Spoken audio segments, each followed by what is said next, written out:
Ahora sí me va a atender.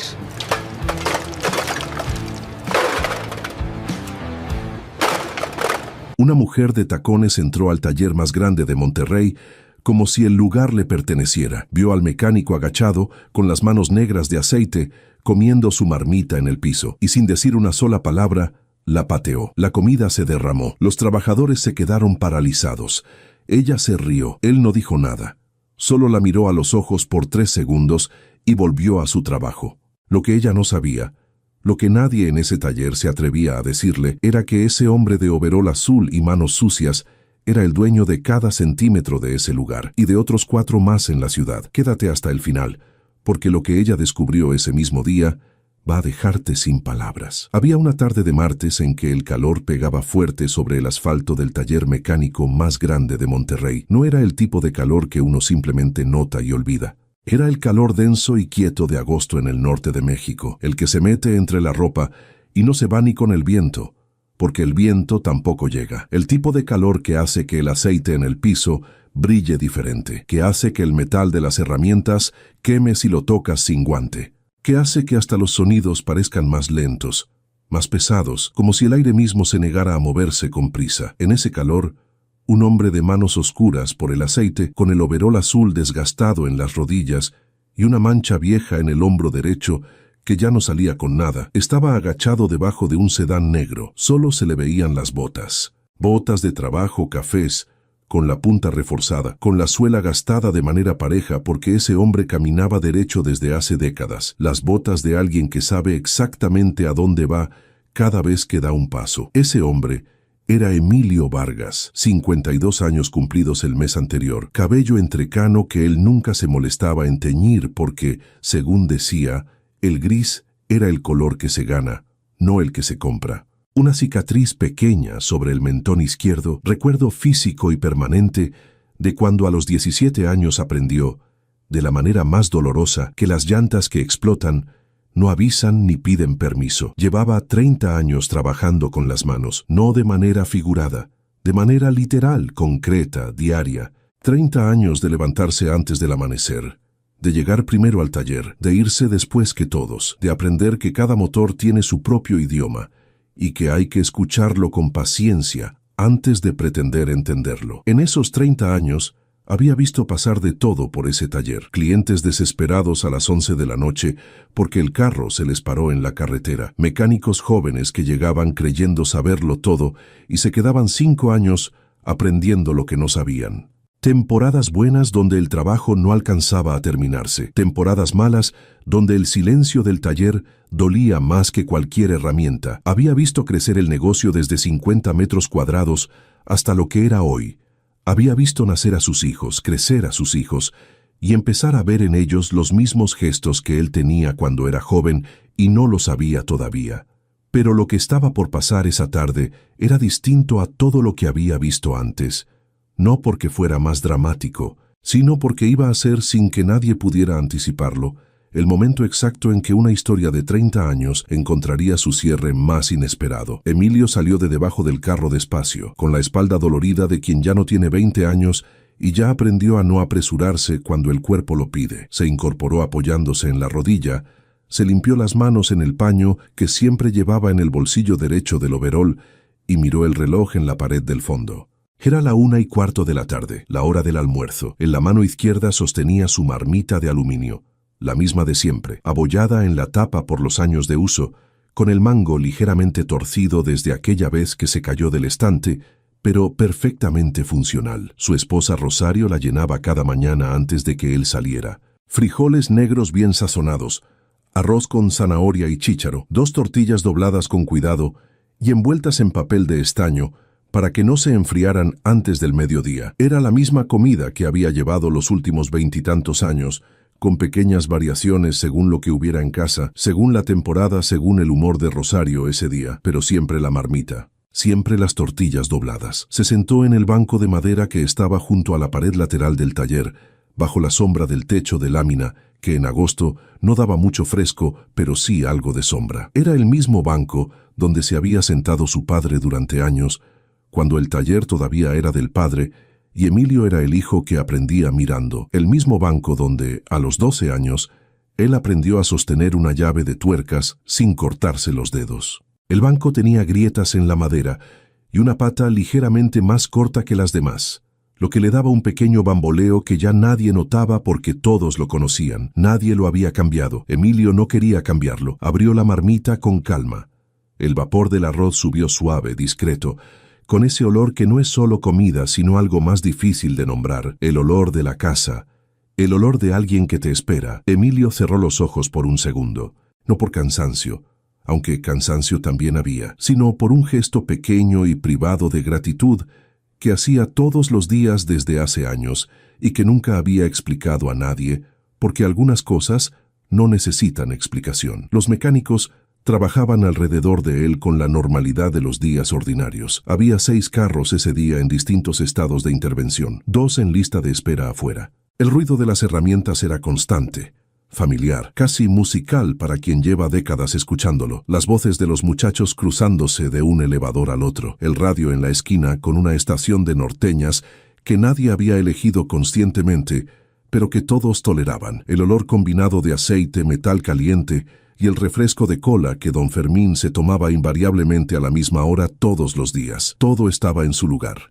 Todo era ordinario y conocido y predecible de la manera en que solo son predecibles los lugares donde uno ha pasado suficiente tiempo, hasta que sonaron los tacones. Entraron por la puerta principal como una declaración de guerra, no exagerada, no ruidosa, pero deliberada. Un par de Louboutin color nude, perfectamente limpios, sin una sola mancha, completamente fuera de lugar sobre el piso de concreto manchado de grasa de ese taller. Detrás de esos zapatos venía una mujer de unos 30 años, quizás 32, con el porte de alguien que ha crecido acostumbrada a que los espacios se adapten a ella y no al revés, vestida con un conjunto blanco de lino que costaba más que el sueldo mensual de cualquiera de los mecánicos presentes. Cabello oscuro y liso, cayendo perfectamente sobre los hombros, sin el menor signo de que el calor de agosto la afectara, igual que a todos los demás. Lentes de sol grandes que no se quitó al entrar. Lo que dentro de un taller es ya una declaración en sí misma. Una bolsa pequeña, de esas que tienen nombre y número de modelo y precio, que nadie pregunta porque ya saben que no querrán saber. Colgada del antebrazo con esa naturalidad estudiada de quien lleva ese tipo de cosas desde siempre. Su nombre era Valentina Ríos Castellanos, hija única de Marco Ríos, empresario del norte, dueño de una cadena de distribuidoras de autopartes con presencia en 4 estados. Había crecido en una casa con alberca, con personal de servicio, con chofer propio desde que tenía 15 años, con vacaciones en Miami cada diciembre y en Europa cada que se podía. Había estudiado administración de empresas en una universidad privada donde la mayoría de sus compañeros tenían historias similares a la suya. No había pisado un taller mecánico en toda su vida adulta, y se notaba en cada detalle de cómo entró a ese lugar. Entró mirando alrededor con una expresión que no era curiosidad, era evaluación. La evaluación de alguien que está catalogando un espacio para decidir qué tan por debajo de su nivel está y cuánto tiempo está dispuesta a tolerar estar ahí. Como quien entra a una ferretería cuando lo que necesita es una boutique, pero no le queda de otra porque es urgente. Uno de los mecánicos más jóvenes, un muchacho de 23 años llamado Toño, que llevaba año y medio en el taller y todavía tenía esa energía de querer hacer bien cada cosa que le encargaban, se acercó de inmediato limpiándose las manos en el overol. «Buenas tardes, señorita. ¿En qué le podemos ayudar?» Valentina ni lo miró. Siguió caminando hacia el interior del taller, girando la cabeza despacio de un lado al otro, como si estuviera inspeccionando una propiedad que consideraba comprar, demoler y construir algo diferente en su lugar. «Vine a hablar con el encargado», dijo, con una voz que no pedía. Ordenaba, con el tono de quien asume que la información que solicita llegará de inmediato, porque siempre llega. Toño vaciló un momento. Miró hacia el banco de madera donde Emilio seguía comiendo en silencio, sin apresurarse, con la cuchara en la mano y la vista en el plato. «El señor Emilio es el encargado, señorita», dijo Toño con respeto pero sin nerviosismo. «Está almorzando ahorita, pero en un momento le puede atender». Valentina siguió la dirección de la mirada de Toño. Sus ojos encontraron al hombre del overol azul sentado en el banco de madera. Vio la marmita de aluminio. Vio las manos negras de aceite sosteniendo una cuchara. Vio las botas gastadas.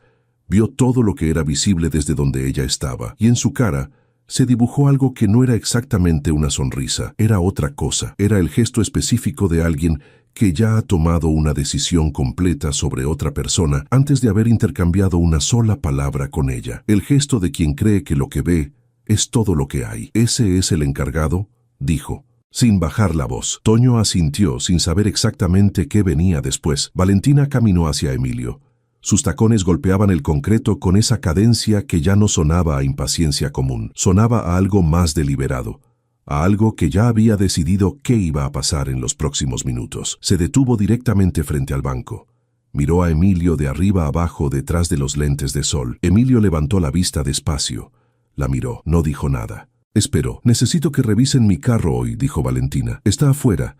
Es un Porsche Cayenne blanco del año. Tiene un ruido extraño cuando acelero. Viene del motor. Quiero que lo atiendan ahorita. No mañana. No en una hora. Ahorita». Emilio puso la cuchara en el plato con cuidado. La miró sin prisa. «En cuanto termine de almorzar, con mucho gusto lo atendemos», dijo, con la misma voz tranquila con que habría dicho cualquier otra cosa ordinaria. El silencio que siguió duró menos de 3 segundos, pero fue un silencio que tenía peso, el tipo de silencio que ocurre cuando alguien recibe una respuesta que no estaba dentro de las opciones que había contemplado. «¿Perdón?», dijo Valentina. «Que en cuanto termine de almorzar», repitió Emilio, sin cambiar el tono, sin apresurarse, sin la menor señal de que la situación lo afectara de ninguna manera. «Unos 15 minutos. Si gusta, puede esperarme en la sala de clientes que está al fondo a la derecha. Hay agua y sillas». Valentina no esperó 15 minutos. No esperó 15 segundos. No caminó hacia la sala de clientes. Lo que hizo, con una velocidad y una deliberación que indicaban que no fue un impulso sino una decisión, fue extender el pie derecho hacia adelante y patear la marmita. El golpe fue seco y claro. La marmita salió volando del banco de madera, rodó por el piso de concreto, produciendo ese sonido metálico que rebota en las paredes de los talleres, y se detuvo a casi 3 metros de distancia contra la base del elevador 1. El arroz, los frijoles negros bien sazonados, las 2 tortillas que Rosario había doblado con cuidado esa misma mañana antes de las 6 quedaron esparcidos sobre el piso sucio del taller. La cuchara de Emilio tintineó contra el concreto 2 veces y se quedó quieta. El taller entero se paralizó. No fue un silencio gradual. Fue inmediato, como cuando se corta la luz y todo para al mismo tiempo. Las herramientas dejaron de moverse. Las conversaciones se cortaron a la mitad. El radio de la esquina siguió sonando, pero nadie lo escuchaba. Todos miraban. Toño tenía la boca entreabierta. Don Fermín, que llevaba 15 años en ese taller y había visto muchas cosas, tenía en la cara una expresión que no era exactamente sorpresa, sino algo más cercano a incredulidad. Los otros 4 mecánicos habían dejado de fingir que no estaban mirando. Emilio no se movió del banco.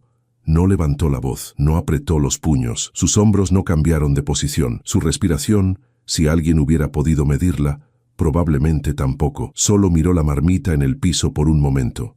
Luego miró a Valentina, y en esa mirada no había rabia, no había humillación, no había miedo. Había algo más difícil de describir con precisión, algo que los hombres que han construido todo desde cero, que han pasado por las temporadas malas y han salido al otro lado, que han aprendido que la dignidad no depende de lo que los demás te hagan, sino de cómo respondes cuando te lo hacen, reconocen de inmediato en sus propios ojos aunque no puedan verlos. Era la calma completa y total de quien ya no necesita demostrar nada a nadie. «Ahora sí me va a atender», dijo Valentina, cruzándose de brazos, con una voz que pretendía sonar firme, pero que, para quien sabe escuchar, tenía adentro algo que todavía no era inseguridad, pero ya empezaba a parecérsele. Y en ese momento preciso, sin que ella pudiera saberlo, sin que ninguna de sus experiencias previas le hubiera dado las herramientas para anticiparlo, Valentina Ríos Castellanos había cometido el error más costoso de su vida, no por lo que iba a perder en ese taller, sino por lo que estaba a punto de tener que ver sobre sí misma. Piensa en esto por un momento. ¿Cuántas veces has visto a alguien juzgar a otra persona basándose únicamente en lo que lleva puesto, en el trabajo que hace, en el lugar donde come o en el estado de sus manos? Es un error tan extendido, tan normalizado, que casi ha dejado de parecer un error. Casi parece sentido común, casi parece lógico, y esa es exactamente su peligro. Los errores que parecen lógicos son los más difíciles de ver y los más costosos cuando finalmente se ven. Lo que Valentina no sabía, lo que ningún visitante casual de ese taller podía saber mirando únicamente la superficie de las cosas, era la historia que existía debajo del overol azul de Emilio Vargas. Una historia que no estaba escrita en ningún cartel, ni anunciada en ningún letrero, que no buscaba ser contada a nadie que no preguntara, que simplemente existía, sólida y silenciosa, como existen las cosas que se construyen de verdad. Emilio nació en un cuarto de vecindad en el barrio de San Bernabé, en la periferia de Monterrey, una colonia que los mapas de la ciudad incluyen, pero que la gente de ciertos sectores de la ciudad nunca ha pisado. Tercer hijo de 4, en una familia donde el dinero llegaba justo y se iba exacto, sin margen ni para el imprevisto ni para el lujo. Su padre, don Aurelio Vargas, era mecánico de toda la vida, no el dueño, el mecánico, el que llegaba primero al taller de otro y se iba último, el que pasó 30 años aprendiendo cada motor que llegaba y nunca tuvo las condiciones para poner su propio negocio, porque cuando tenía el dinero no tenía el tiempo, y cuando tenía el tiempo ya no tenía el dinero. Emilio creció entre herramientas y cuentas pendientes. Aprendió desde niño que el dinero llegaba con las manos sucias y salía con los gastos de la casa, y que entre esos dos momentos no había mucho espacio para otra cosa. Vio a su padre trabajar con honestidad y con destreza durante décadas para un patrón que nunca le reconoció ninguna de las dos cosas con algo más que palabras, y decidió, a los 19 años, que eso no iba a ser su historia. No fue una decisión poética, no fue un momento de revelación cinematográfica, fue una decisión práctica, tomada una noche mientras contaba el dinero que había ahorrado en 4 años de trabajar junto a su padre sin gastarse un peso más de lo necesario.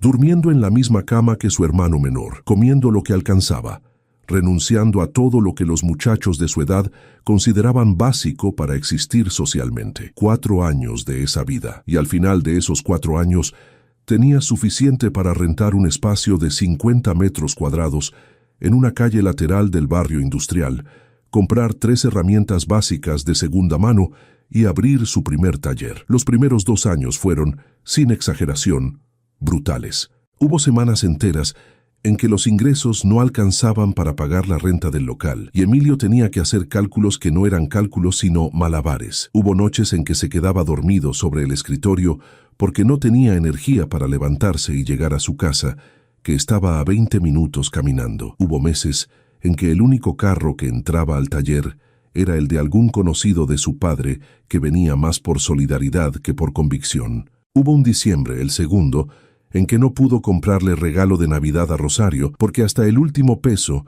se había ido en reparar una prensa hidráulica que se descompuso en el peor momento posible y que sin ella el taller no podía operar. Rosario no se quejó. Al día siguiente de ese diciembre sin regalo, le llevó la marmita igual que siempre, con los frijoles bien sazonados y las tortillas dobladas con cuidado. Eso es lo que hace la comida de la esposa, había dicho don Aurelio una vez, cuando Emilio era todavía suficientemente joven para no entender del todo lo que escuchaba. No es el sabor lo que importa, aunque el sabor también importa. Es el recordatorio de que alguien en casa te espera, y cuando sabes que alguien te espera, puedes aguantar casi cualquier cosa. Emilio nunca olvidó esa frase. La guardó en algún lugar adentro donde se guardan las cosas que le cambian a uno el eje, aunque uno no lo note de inmediato. Para cuando Emilio cumplió 40 años, ya tenía 3 talleres. No los había comprado, los había construido, uno a partir del otro, reinvirtiendo lo que ganaba en lugar de gastarlo, contratando a los mejores mecánicos que podía encontrar y tratándolos de una manera que hacía que se quedaran. Para cuando cumplió 45, tenía 5. Distribuidos estratégicamente por la ciudad, cubriendo zonas que él había estudiado durante meses antes de abrir cada uno. No los administraba desde una oficina de vidrio con vista a la ciudad y asistente que filtrara sus llamadas. Los administraba desde adentro, con el overol puesto, con las manos en el motor, rotando entre los 5 talleres según la necesidad de cada semana, apareciendo donde hacía falta, aprendiendo lo que cada taller le enseñaba sobre el negocio en ese momento específico, porque había aprendido, a los golpes y con los años, que la única manera de saber realmente cómo funciona un negocio era no alejarse de él, que los negocios que mueren primero en el detalle, y los detalles solo los ve quien está adentro. Ese era su método, su filosofía, su forma de entender la relación entre el trabajo y lo que el trabajo produce. Y era la razón por la que ese martes de agosto, a la 1:15 de la tarde, Emilio Vargas estaba sentado en un banco de madera con una marmita de aluminio y el overol azul, en el taller que llevaba su apellido en letras azules sobre la fachada exterior, sin que ningún visitante casual pudiera imaginar lo que ese hombre representaba. Valentina Ríos Castellanos había entrado a ese lugar con una certeza absoluta, la certeza de que estaba frente a un empleado, a alguien por debajo de ella en cada dimensión que, en el mundo donde ella había crecido, determinaba el valor de una persona, y esa certeza la había llevado a hacer algo que en otro contexto hubiera sido simplemente una grosería de mal gusto. Pero en ese contexto, con esa persona en ese lugar, fue algo de una dimensión completamente diferente. Fue el tipo de error que no se comete por maldad, se comete por ignorancia, por no haber aprendido nunca a mirar más allá de lo que está en la superficie, por haber crecido en un mundo donde nadie le había enseñado que el overol de un hombre no dice nada sobre quién es ese hombre. Después de patear la marmita, Valentina se quedó parada frente al banco con los brazos cruzados esperando la reacción que validaría todo lo que ella creía sobre la situación. Una disculpa apresurada, una expresión de incomodidad, cualquier señal visible de que él entendía la jerarquía, que reconocía quién era ella y cuál era su lugar en esa jerarquía. No recibió ninguna de esas cosas. Emilio se puso de pie despacio. Caminó hasta donde estaba la marmita con la misma calma con que caminaba hacia cualquier motor que necesitaba atención. La recogió del piso, la sostuvo en las manos un momento. Miró adentro, miró el arroz y los frijoles esparcidos en el piso, miró las tortillas. Luego caminó hasta el bote de basura en la esquina del taller y depositó lo que quedaba adentro con cuidado, como quien cierra algo con respeto aunque ya esté terminado. Los mecánicos seguían sin moverse. El ambiente en el taller tenía esa tensión específica de cuando algo importante está pasando y nadie sabe exactamente cómo va a terminar. Emilio regresó al banco. Se sentó, cruzó las manos sobre las rodillas y miró a Valentina con una expresión que ninguno de los presentes supo nombrar del todo, pero que todos sintieron de la misma manera. Era la mirada de alguien que ya sabe algo que el otro todavía no. Su carro, dijo finalmente. ¿Cuáles son los síntomas exactos del ruido? Valentina parpadeó. Era la segunda vez en pocos minutos que Emilio la desconcertaba con una respuesta que no estaba dentro de las que había anticipado. Y el desconcierto, para alguien que ha crecido acostumbrada a tener el control de cada situación que enfrenta, es una sensación particularmente incómoda. Es un ruido al acelerar, dijo, con menos firmeza que antes, como un golpeteo sordo. Viene del lado del motor, creo que del lado derecho. Emilio asintió levemente. ¿Cuántos kilómetros tiene el vehículo? Como 35.000, más o menos. ¿Ha tenido mantenimiento en distribuidor autorizado? Mi chofer lo lleva cada 6 meses. Emilio se puso de pie. Toño, dijo sin voltear, trae el Cayenne blanco que está en la entrada. Ponlo en el elevador 2. Sí, señor, respondió Toño de inmediato, con esa velocidad específica de quien responde a alguien cuya autoridad conoce bien y respeta sin necesitar que se le recuerde. Valentina escuchó el señor, y algo en su expresión cambió ligeramente, tan ligeramente que casi no se notaba, pero estaba ahí. Emilio caminó hacia las instalaciones del taller sin decirle nada más. No la invitó a seguirlo, no le explicó el proceso. No le pidió que esperara en ningún lugar específico. Simplemente se movió con la dirección natural de alguien que sabe exactamente qué viene después y no necesita anunciarlo. Valentina lo siguió, no por respeto, todavía no, sino porque algo en la actitud de ese hombre había cambiado ligeramente el mapa de la situación y ella todavía estaba procesando cómo. El Porsche Cayenne blanco quedó suspendido en el elevador 2 con la precisión de los equipos bien mantenidos. Emilio se puso los guantes de trabajo, tomó la linterna pequeña que siempre llevaba en el bolsillo izquierdo del overol y se metió debajo del vehículo con una naturalidad que no necesitaba de ningún comentario previo. Era el movimiento de quien ha hecho lo mismo miles de veces y cada vez lo hace igual de bien. Valentina se quedó parada a un costado, los brazos cruzados de nuevo, el pie golpeando el piso suavemente, el único signo visible de impaciencia que se permitía. Emilio estuvo debajo del carro 12 minutos. Cuando salió, se quitó los guantes con calma y se dirigió directamente a Valentina. El problema está en el tensor de la cadena de distribución, dijo. Está desgastado de manera significativa. Si sigue operando así, en algún momento va a ceder. Cuando eso pase, el motor se para en seco. Puede ser mañana, puede ser en 3 meses, puede ser en la carretera a 120 kilómetros por hora. Eso no se puede predecir. Valentina frunció el ceño. ¿Qué implica arreglarlo? Cambiar el tensor y revisar la cadena completa en el proceso. Si la cadena también muestra desgaste significativo, hay que cambiarla también. Es trabajo de un día completo como mínimo, hecho correctamente. ¿Un día?, repitió Valentina, con el tono de quien acaba de escuchar algo que no está dentro de las opciones aceptables. Yo necesito el carro esta tarde. Emilio la miró sin cambiar de expresión. El carro no va a estar listo esta tarde, señorita, no si quiere que lo hagamos correctamente. El silencio que siguió fue diferente al anterior. Valentina miró alrededor del taller con ojos que esta vez estaban evaluando cosas distintas. No el estado del lugar ni su nivel social, sino los equipos, la organización, la manera en que los mecánicos trabajaban, la precisión con que Toño había movido el Cayenne, la manera en que Emilio hablaba del problema con una especificidad y una seguridad que no se fabrican. ¿Cuánto cuesta?, preguntó finalmente. Emilio le dio la cifra. Era justa, dentro del rango de mercado para ese tipo de trabajo en ese tipo de vehículo. No barata, pero honesta. Valentina sacó el teléfono. Marcó. Esperó 2 tonos. Papá, dijo cuando respondieron. Estoy en un taller de Monterrey. El Cayenne necesita un trabajo que va a tomar un día. ¿Cómo se llama este lugar? Emilio respondió sin emoción particular. Talleres Vargas. Valentina repitió el nombre. Luego escuchó. Y en los siguientes 20 segundos, algo en su postura cambió de una manera que fue difícil de ignorar para quien estaba mirando. Sus hombros bajaron ligeramente. La mandíbula, que había estado tensa desde que entró, se relajó un poco. El pie dejó de golpear el piso. Papá, sí. Ajá, ¿en serio? Pero yo, sí, entiendo. Está bien, colgó.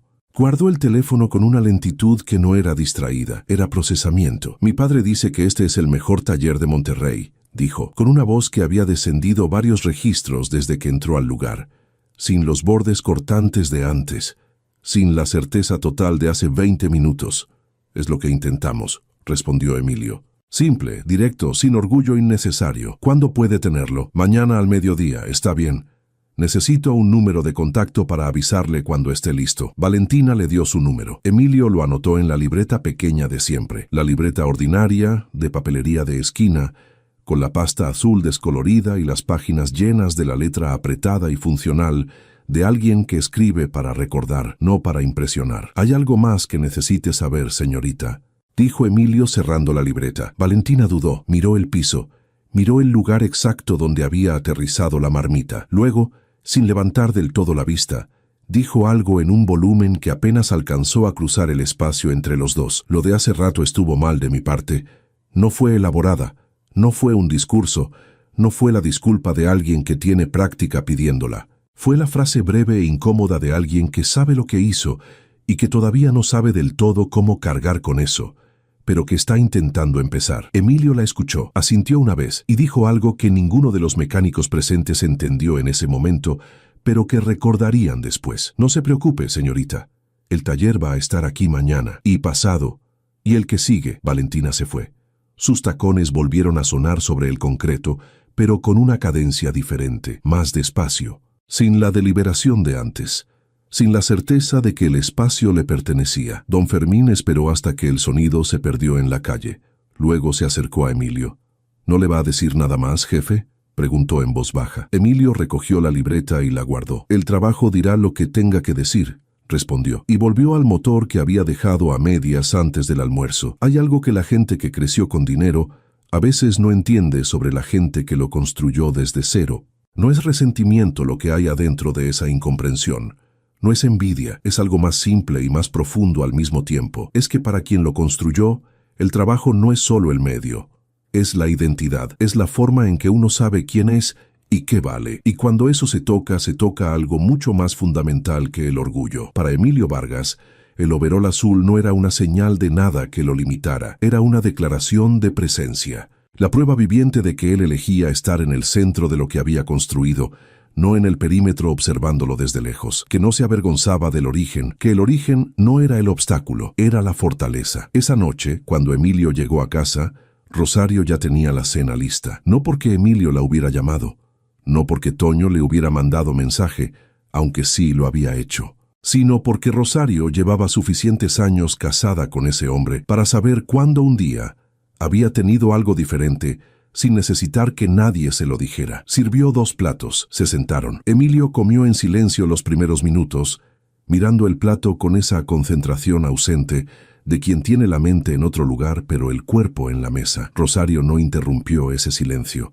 Lo acompañó. Finalmente, Emilio levantó la vista. ¿Estás bien?, preguntó Rosario. Sí, respondió. Y era verdad en la manera en que son verdad las cosas que cuestan algo, pero no te quiebran. Ella asintió, no preguntó más. Eso era lo que construyen 30 años juntos. No la ausencia de preguntas por indiferencia, sino la presencia suficiente para saber cuándo las preguntas no son lo que se necesita. Al día siguiente, a las 7 de la mañana, Emilio llegó al taller antes que todos. Como siempre, encendió las luces, revisó la agenda. El Cayenne de Valentina estaba en el elevador 2 exactamente donde lo habían dejado. Emilio se puso los guantes, eligió las herramientas específicas que necesitaría y empezó a trabajar. El tensor de cadena de distribución de un Porsche Cayenne de esa generación no es una pieza que se cambia en 20 minutos, ni con herramienta genérica. Requiere desmontar secciones enteras del motor para llegar a ella. Requiere una secuencia específica de pasos,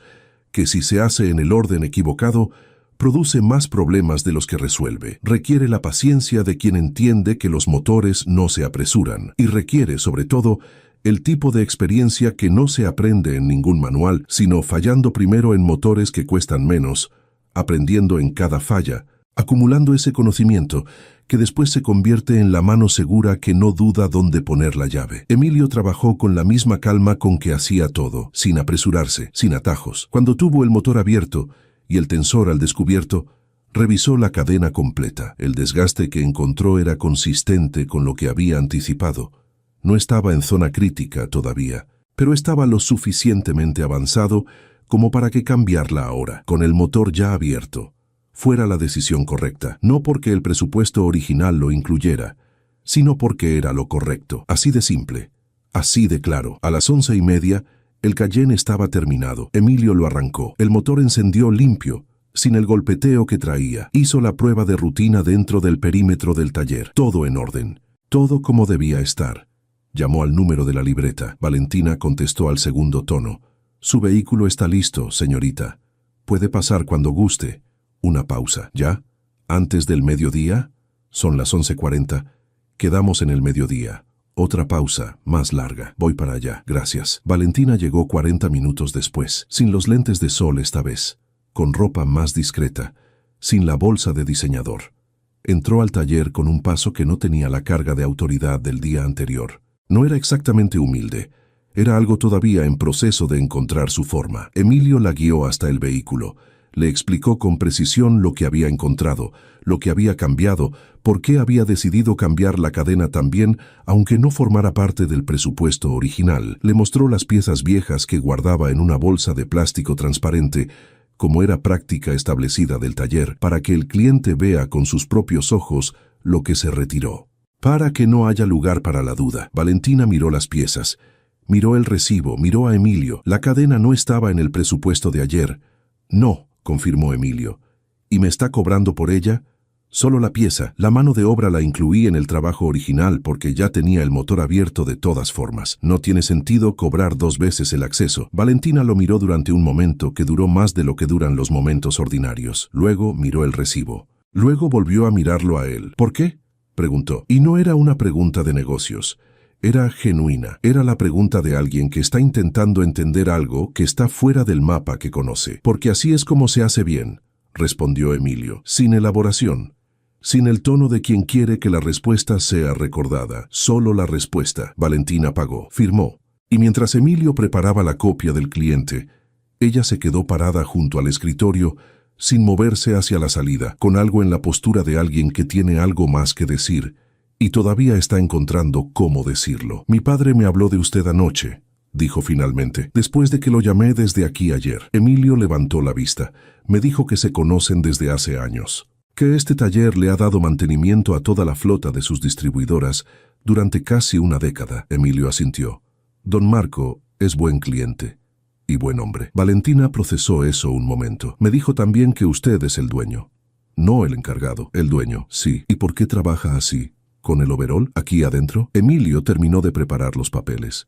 Los dobló con cuidado y se los entregó, porque el día que deje de saber cómo funciona un motor, voy a dejar de saber cómo funciona mi negocio, dijo. Y ese día voy a empezar a perder lo que tardé 30 años en construir, no de golpe, despacio. ¿Qué es peor? Valentina tomó los papeles, los guardó, y antes de girar hacia la salida, dijo algo que ninguno de los que estaban presentes esperaba escuchar. Quisiera disculparme de verdad, no solo por la marmita, por cómo lo traté desde que entré ayer, por la manera en que asumí cosas que no eran ciertas, por todo eso. Emilio la miró. Era una disculpa real, imperfecta en la forma, porque las disculpas reales casi siempre lo son, pero real. No dijo que estaba bien, porque no había estado completamente bien, pero tampoco dijo nada que prolongara la incomodidad innecesariamente. Cuide el motor, dijo. En 6 meses, revisión de rutina. Valentina sonrió, pequeño, incómodo, de alguien que está aprendiendo algo que debería haber sabido antes y siente el peso de ese retraso, y se fue. 3 semanas después de ese martes,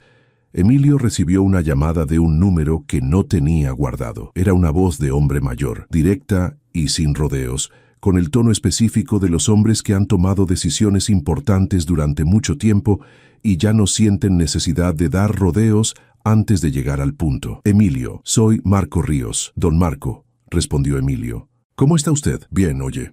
Te llamo porque quiero platicar de algo. ¿Tienes tiempo esta semana para un café? Se encontraron el jueves siguiente en una cafetería tranquila cerca del centro. Marco Ríos era un hombre de 70 años que llevaba el tiempo bien, con la espalda todavía recta y los ojos del que ha visto muchos negocios caerse y ha aprendido, a base de años y de errores propios, a reconocer cuáles se sostienen y cuáles no.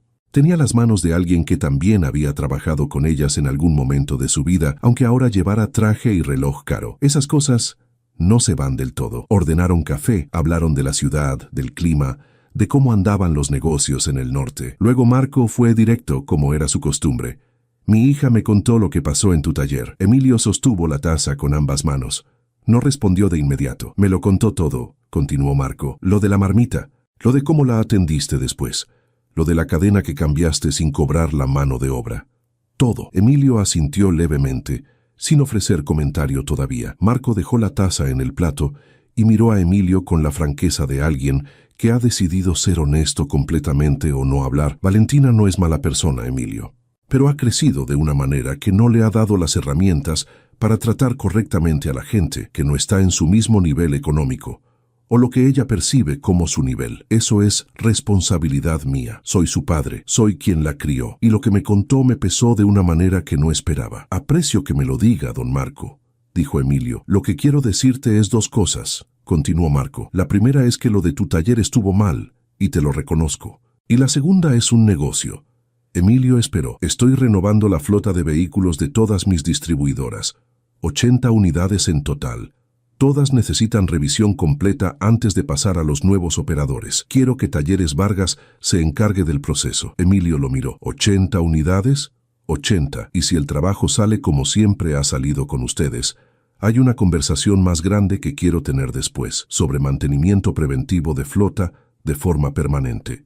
Un contrato anual, con cláusula de exclusividad si llegamos a buen entendimiento. El número detrás de esa propuesta era considerable. No era el tipo de contrato que cambia lo que Talleres Vargas era. Los talleres ya eran sólidos, ya eran lo que Emilio había querido que fueran cuando empezó todo en esos 50 metros cuadrados del barrio industrial, pero era el tipo de reconocimiento que tiene un peso distinto al del dinero. Era la confirmación, tan silenciosa como todo lo que Emilio hacía, de que las cosas hechas bien terminan siendo vistas, no siempre de inmediato, pero terminan. Emilio extendió la mano sobre la mesa. Me parece bien, don Marco. Marco se la estrechó. Y en ese apretón de manos, 2 hombres que habían construido sus historias de maneras distintas, pero con el mismo tipo de trabajo silencioso y constante, se encontraron en el mismo punto. Si te dijera que el karma es una fuerza mística que opera desde algún lugar que no podemos ver ni medir, no te estaría siendo completamente honesto. Lo que sí creo, con la certeza que dan los años de observar cómo funcionan las cosas realmente, es que la forma en que tratas a las personas construye una reputación, y la reputación es A largo plazo, el activo más valioso que existe. Ninguna inversión, ningún contrato, ninguna cantidad de dinero reemplaza lo que se construye cuando haces las cosas bien en silencio. Cuando cambias la cadena, aunque no estaba en el presupuesto, porque es lo correcto. Cuando recoges la marmita del piso y vuelves al trabajo sin hacer teatro de ello. Esas cosas se acumulan y tarde o temprano encuentran su forma de volver. Si esta historia te resonó, compártela con alguien que la necesite escuchar hoy. Me llamo Valentina Ríos Castellanos y soy yo quien te ha estado contando esta historia desde el principio, sin que lo supieras. No desde el lugar de certeza absoluta con que entré a ese taller hace 3 años, sino desde un lugar completamente diferente. Un lugar que no encontré de golpe ni con facilidad y que no habría encontrado sin lo que pasó ese martes de agosto. Cuando pateé esa marmita, creía que estaba siendo eficiente, que estaba comunicando con claridad que mi tiempo tenía un valor que el de ese hombre no tenía, que estaba ejerciendo el único tipo de poder que me habían enseñado a reconocer como real, el poder que viene del dinero, de la ropa, de la certeza de estar en una jerarquía donde otros están por debajo y lo saben y lo aceptan. Había crecido en un mundo donde esa lógica nunca fue cuestionada, no porque mi padre fuera un hombre cruel, sino porque nadie, en ningún momento de mi vida, hasta ese martes, me enseñó a ver lo que estaba detrás del overol de las personas. Nadie me dijo que el overol no es el mapa, que el overol muchas veces no te dice absolutamente nada sobre quién es la persona que lo lleva. Lo que Emilio Vargas me enseñó ese día no vino de ninguna palabra, no hubo discurso, no hubo humillación pública, no hubo llamada a mi padre para quejarse, no hubo publicación en ningún lado. No hizo absolutamente nada de lo que yo, en su posición, probablemente hubiera hecho con rabia y con justicia. Lo que hizo fue recoger la marmita del piso de concreto sucio de su taller, botar la comida que mi esposa había preparado esa mañana con cuidado, sentarse de nuevo en el banco y trabajar, con la misma calma con que había estado trabajando antes de que yo llegara, como si lo que había pasado no tuviera el poder de sacarlo de su centro. Porque no lo tenía. En ese gesto tan simple, tan silencioso, tan completamente desprovisto de teatro, aprendí algo que ninguna escuela, ningún viaje, ninguna experiencia previa en mi vida me había dado. Aprendí que el verdadero poder no necesita demostración, no necesita audiencia, no necesita que el otro reconozca que existe. El verdadero poder opera de la misma manera estés solo en una habitación vacía o estés siendo observado por 20 personas, porque no está en lo externo. No está en los tacones, ni en la bolsa, ni en la ropa blanca de lino. Está en lo que eres cuando nadie te está mirando. Está en la consistencia entre lo que haces cuando alguien te observa y lo que haces cuando no. Emilio me atendió como si la marmita nunca hubiera existido. Me explicó el problema de mi vehículo con precisión y con paciencia. Me lo devolvió antes del tiempo prometido. Cambio una pieza adicional sin cobrar el trabajo completo, porque era lo que correspondía hacer con el motor ya abierto, y cuando le pregunté por qué, me respondió con 5 palabras que desde ese día viven en algún lugar permanente de mi cabeza, porque así es como se hace bien. 5 palabras, sin elaboración, sin la necesidad de que yo las reconociera como importantes, sin esperar que yo le agradeciera de ninguna manera específica. Solo la verdad de cómo ese hombre operaba en el mundo, dicha en voz ordinaria, como si fuera la cosa más natural del mundo, porque para él lo era. 3 años después de ese martes, trabajo junto a mi padre en la gestión de las distribuidoras, aprendiendo lo que hay que aprender, tomando decisiones que antes eran solo de él y que ahora compartimos. Y una de las primeras cosas que cambié cuando empecé a tener voz real en las decisiones fue la manera en que tratamos a los proveedores, a los mecánicos, a los choferes, a toda la gente que hace posible que las distribuidoras funcionen y que durante demasiado tiempo fue invisible para nosotros en el sentido más completo de esa palabra. Talleres Vargas sigue siendo nuestro proveedor de mantenimiento de flota, y cada vez que voy a revisar cómo avanza el trabajo, me detengo un momento junto al banco de madera que está contra la pared lateral del taller principal, el mismo banco donde Emilio estaba sentado ese martes. El mismo banco donde estuvo su padre antes que él, con las grietas en la madera, con la pata ligeramente más corta que produce el pequeño bamboleo que nadie ha corregido porque nadie quiere corregir. Y pienso en la distancia entre quien era cuando entré a ese lugar y quien empecé a ser después de salir. y pienso en lo cerca que estuve de perderme todo lo que ese lugar me enseñó por un par de tacones,